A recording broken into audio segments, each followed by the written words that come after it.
할렐루야. 아주 10명 중에 한 명이 코로나예요. 이제 전 국민의 10명 중 한 명. 우리 가까이 있는 사람들, 요즘은 다 주위에 있는 사람들이 많이 걸린 분들도 많고 확진된 분들도 많고 좀 어렵습니다, 여러분. 그래도 예배 자리에 나올 수 있는 게 기적이고 하나님 은혜인 줄 믿습니다.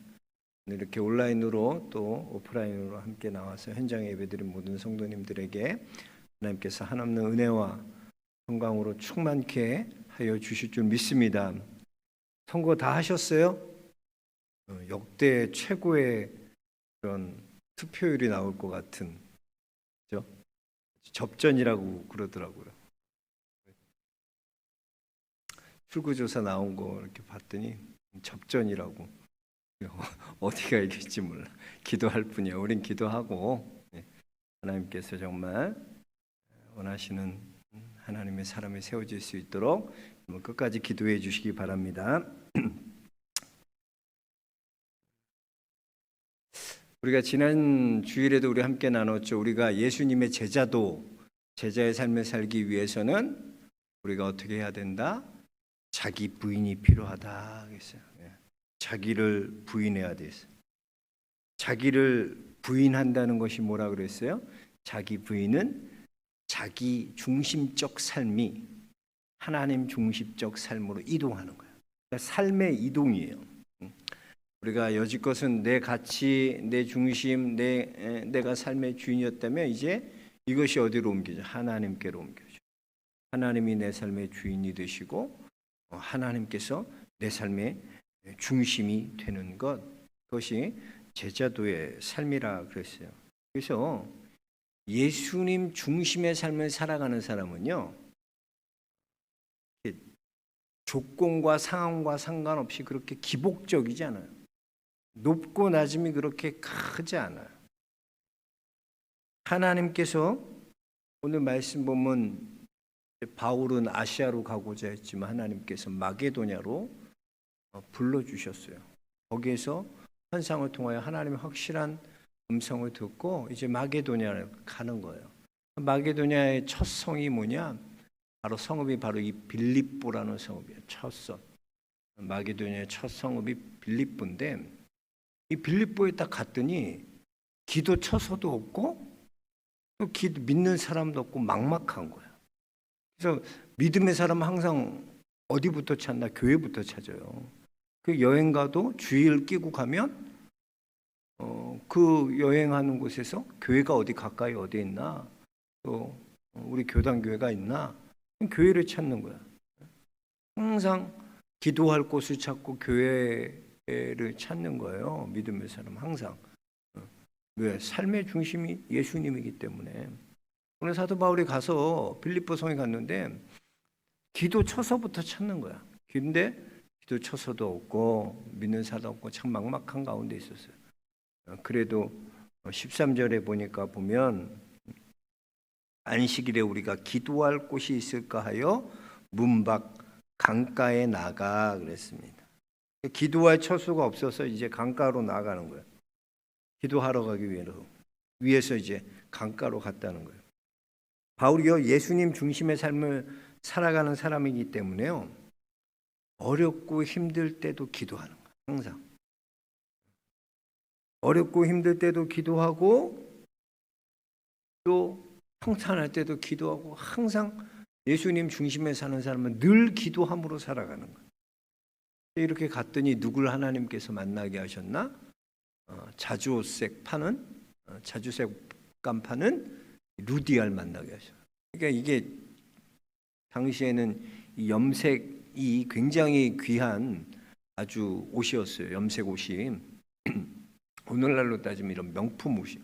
이게 얼마나 이분이 보통 분이 아니에요. 루디아가 보통 분이 아니에요.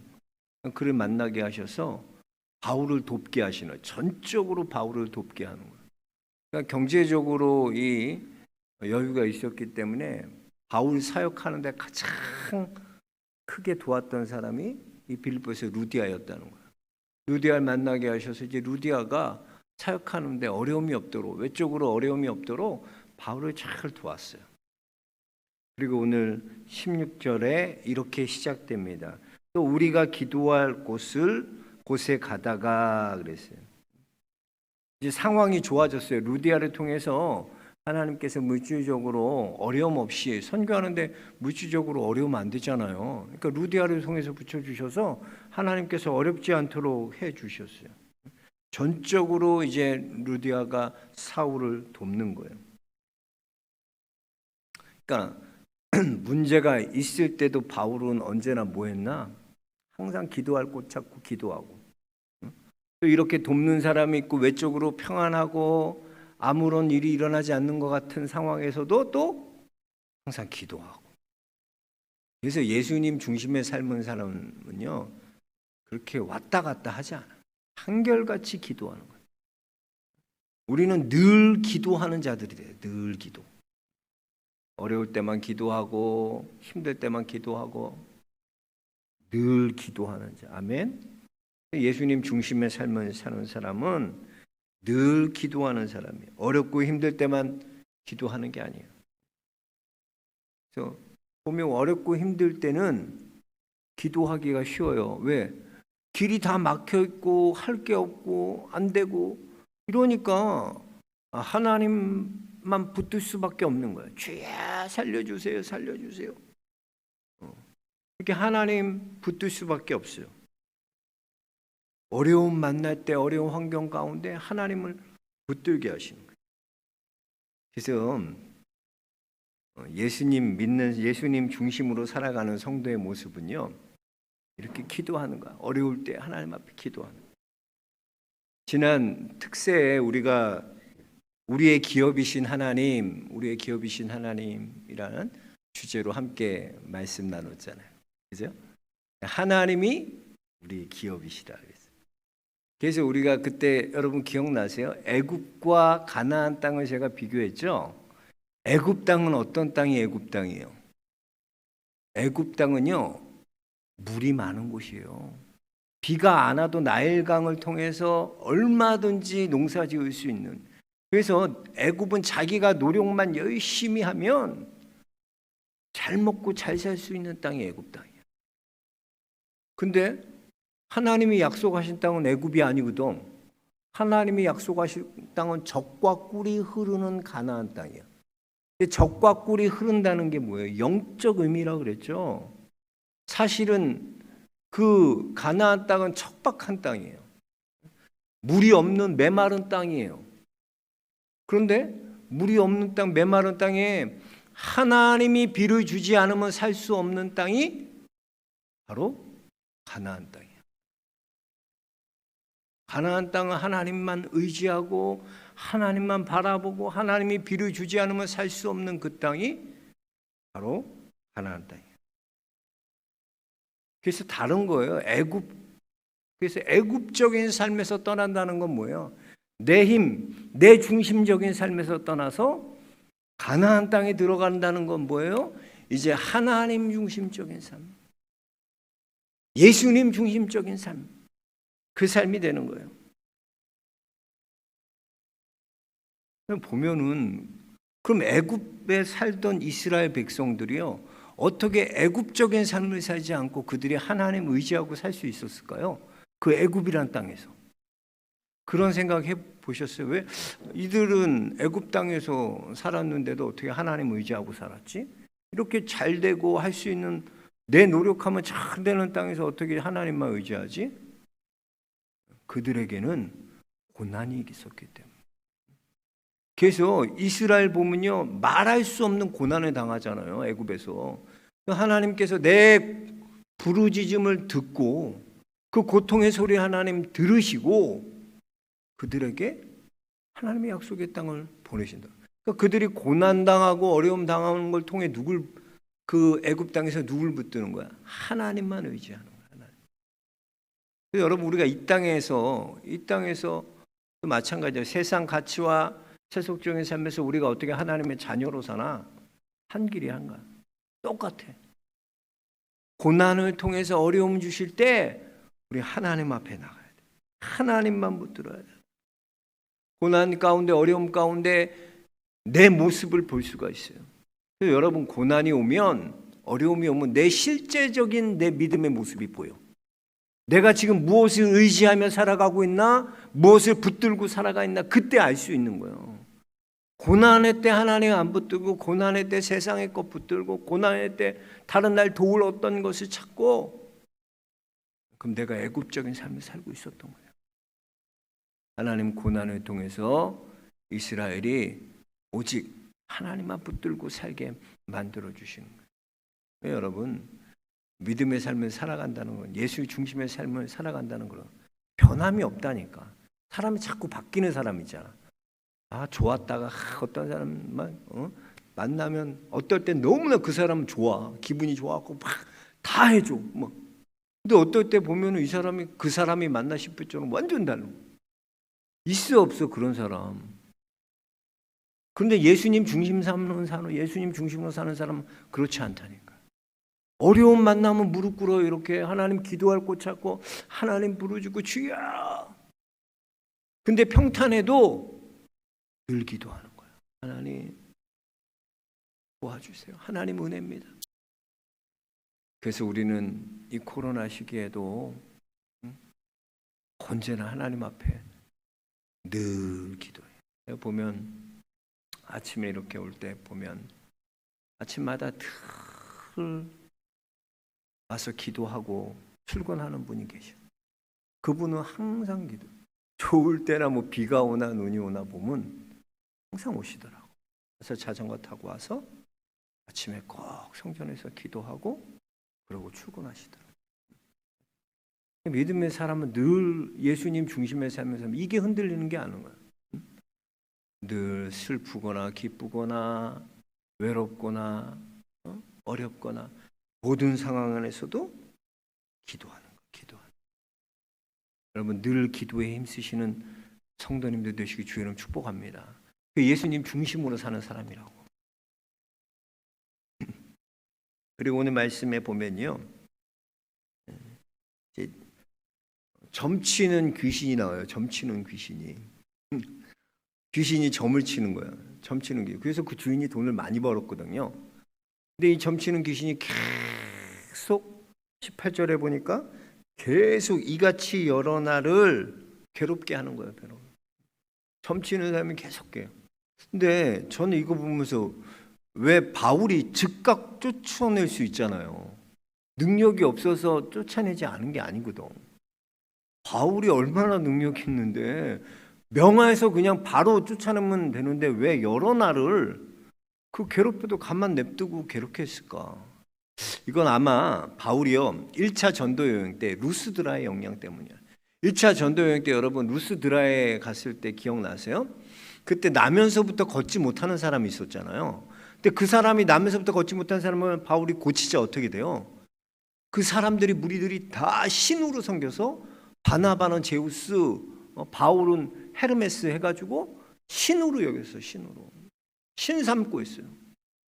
그때 바울과 바나바가 옷을 찢고 사람들이 이러지 마십시오. 왜 이럽니까? 나 당신들과 같은 성정을 가진 사람입니다. 나 신 아니에요.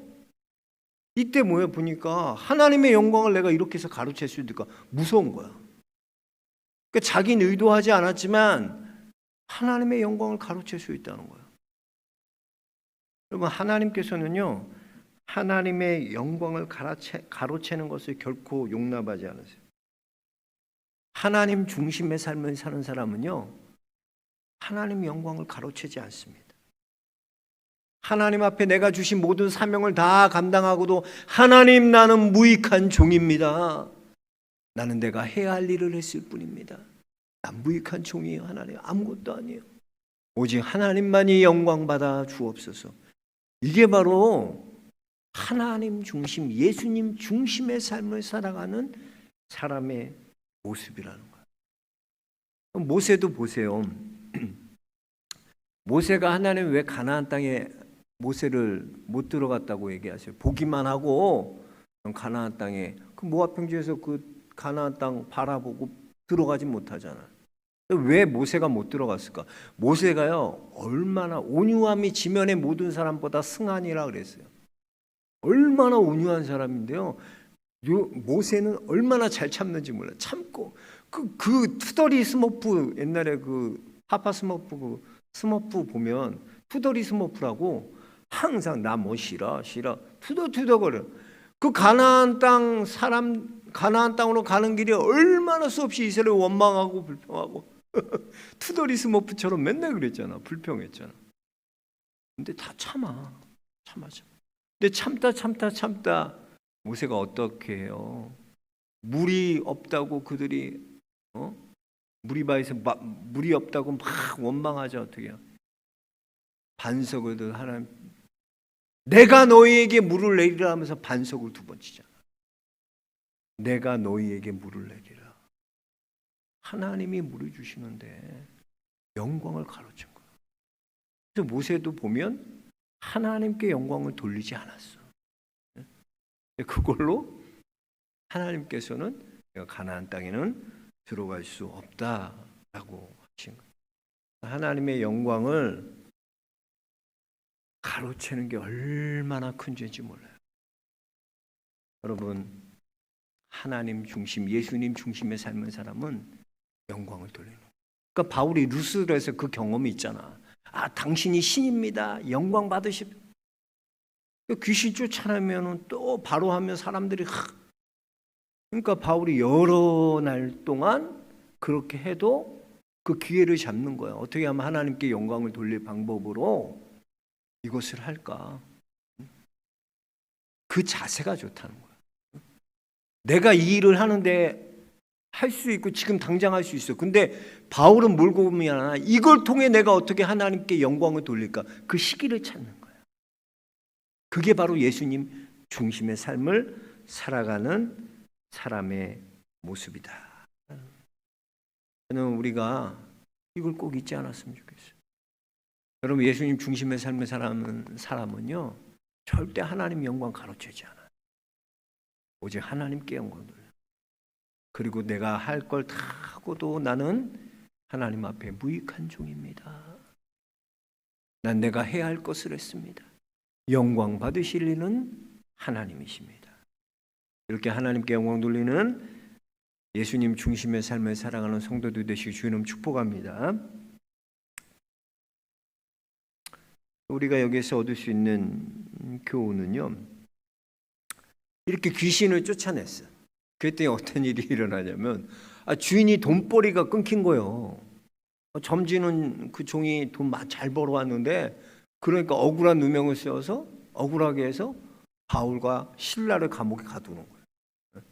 바울과 실라를 감옥에 갇히게 돼요. 매 맞고 감옥에 갇혀요. 억울하게 해요. 근데도 감옥에서 바울은 뭐 하고 있나? 여전히 기도하고 찬송해요. 그래서 바울의 모든 모습 보면 항상 고난의 때만 기도하는 게 아니라, 평탄의 때만 기도하는 게 아니라 늘 기도하는, 감옥 가서 또 찬송하고 기도하는 거예요. 그 감옥에 갇혔다면은 이런 생각 들잖아요. 사람은 누구나 그런 생각해.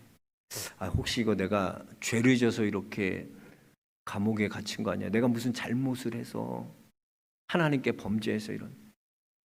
사람이 그런 죄책감, 자책감을 갖게 돼요. 그래서 우리가 부모들도 보면 자녀들 키우면서 우리 애가 공부 좀 못하고 좀 속색인 모양. 이거 내가 해준 게 없어서, 부모로 내게 해준 게 없다. 자책하는 거야, 자책. 여러분, 이거 조심해야 돼. 바울은요, 얼마나 자책할 수밖에 없는 사람이었냐면, 생각해서 바울은요, 스테반이 순교할 때 그 앞에 있어서 같이 죽이려고. 바울은 그 예수의 도를 전하는 사람을 가장 적극적으로 앞에 서서 잡아 가둬서 죽이는 사람이 바울이었어. 그러니까 그걸 생각하면 자기가 감옥에 갇히면 내가 이런 죄 때문에, 내가 하나님 앞에 이렇게 했기 때문에 자책할 수 있잖아. 근데 바울은 자책하지 않아요. 왜? 그럼 자책한다는 게 겸손한 것처럼 보이지만 자책하는 것은 불신이에요. 왜냐하면 내가 내 인생을 살아간다고 생각하기 때문에 자책하는 거예요. 자녀가 부모에게 부모들이 자녀가 잘못되거나 공부 못하거나 말씀 비우면 나 때문에 내가 잘못 키워서 내가 그건 뭐예요? 내가 자녀를 책임져야 된다고 생각해. 내가 자녀를 돌보는 자라고 생각해. 그렇지 않아요? 자녀가 내 마음대로 됩니까? 목사 아들, 딸도 내 마음대로 안 되는데. 네? 안 돼. 내 자녀는 하나님이 돌보시는 거예요. 하나님이 지키시는 거예요. 그러니까 내게 있지 않아요. 내 인생에 어떤 자책감, 그 마귀적인 거야, 마귀적인. 교회 나오는 사람들 보면, 아유, 내가 죄를 많이 져서 교회 못 나가요. 있어요, 그런 사람. 네? 근데 그걸 어떻게 보면 되게 겸손해 보이고 그렇지 않아요. 마귀에게 그 잡힌 거예요. 우리가 예수님 안에서 이미 다 용서받았는데 내 인생 내가 사는 게 아닌데 나를 이끄시는 이가 하나님이신데 왜 자책하냔 말이야. 자책하냔 말이야. 그건 내가 내 인생의 주인이기 때문에 자책하는 거예요. 하나님이 내 삶을 이끌어 가세요. 아멘. 예수님 중심의 삶은 사람은 이런 것에 자책하지 않아. 왜? 받아들이는 거야. 내 감옥에 갇히는 것도 받아들일 수 있는 거야. 욥처럼 주신 이도 여호와시요 거두시는 이도 여호와시니 오직 하나님이 영광을 받으실지다. 받아들여야죠. 늘 기도하는 사람은 수용력이 빨라. 받아들여. 그러니까 좋은 것만 받아들이는 게 아니라 안 좋은 것도 받아들일 수 있어. 왜? 내가 한 게 아니라 하나님이 뜻하심이 있겠지. 우리 인생에서 그런 일들이 인생에 내가 잘 풀리다가 일이 막히고 안 될 때 어떻게 해요? 우리는요. 막 떼쓰고 하나님 해주세요. 그게 아니야. 그럼 막히면 하나님 뜻이 있겠지. 기다리고 하나님의 뜻을 묻고 또 기도하는 거야.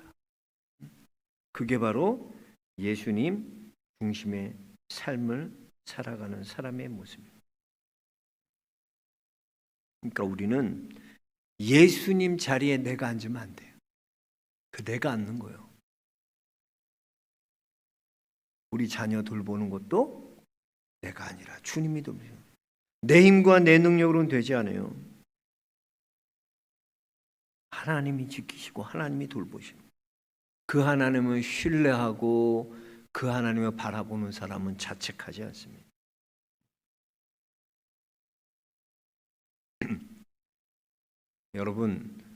여러분이 하나님의 자녀된 것, 이게 얼마나 가치 있는 거라고 생각해 보셨어요? 이게 얼마나 가치쯤 될까요? 여러분이 하나님의 자녀가 된 이 가치가 얼마나 가치 있는 걸까요? 명품 백 보면 뭐 루이비통이나 뭐 에르메스 같은 거는 에르메스는 1,000만 원 넘는 백도 있잖아요. 근데 그게 정말 1,000만 원 넘는 값어치가 돼요? 그 만들 비용을 이렇게 하면은 그렇게 수공 들어가도 한 100만 원이나 될래나? 가죽도 뭐 해도. 근데 왜 그게 1,000만 원 가치가 되는 거예요? 1,000만 원 내고 사는 사람이 있으니까 1,000만 원 내고도 죽어도 사는 사람이 있으니까 그게 1,000만 원 값어치를 하는 거예요. 예? 우리가 하나님의 자녀란 가치는요. 예수님께서 나를 위해 자신의 목숨값을 다 지불한 가격이 나야. 그 존재가 나라는 거예요. 예수님 목숨값이 나예요. 얼마나 가치 있는 존재인데 내가. 하나님 앞에 내가 어떤 존재인데. 하나님은 우리를 가장 존귀한 존재로 삼아주셨어요. 내 가치가 어디 있나?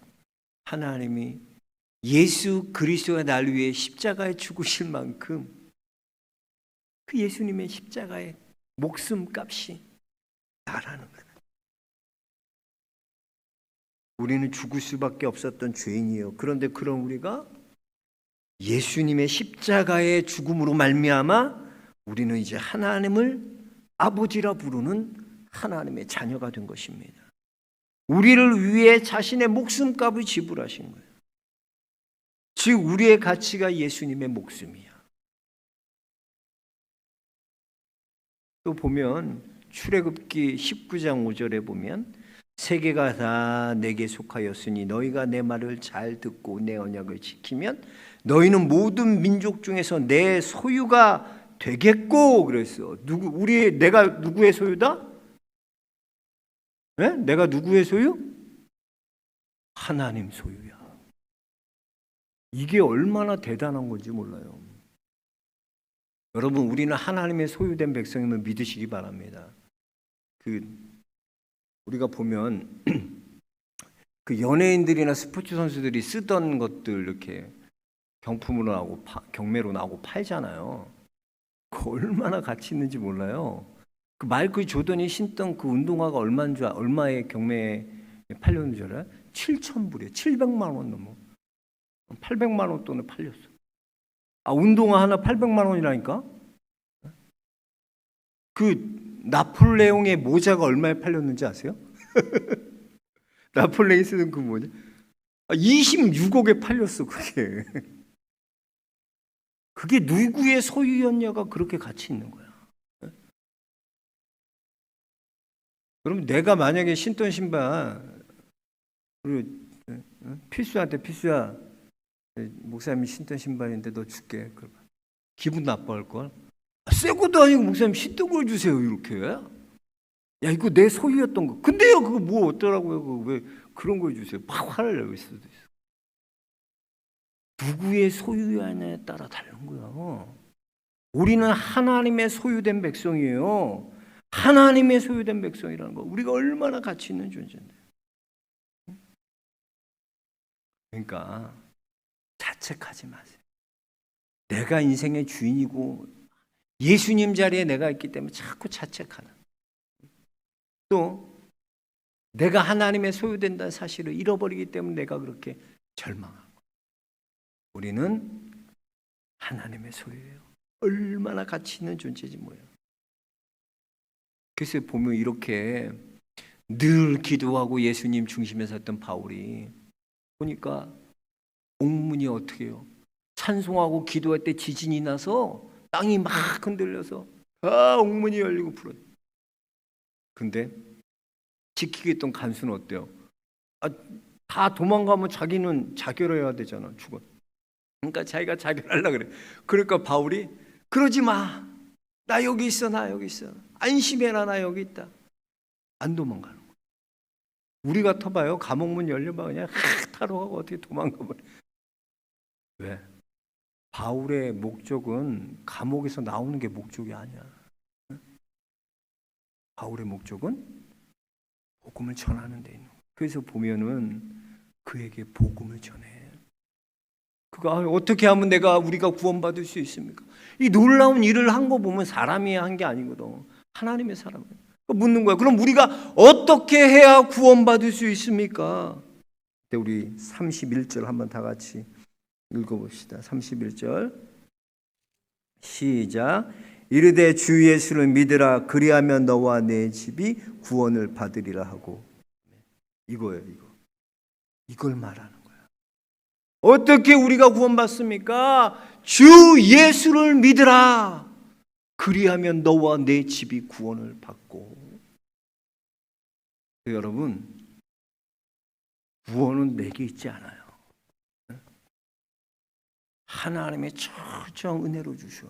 어떨 때? 예수 그리스도를 믿을 때.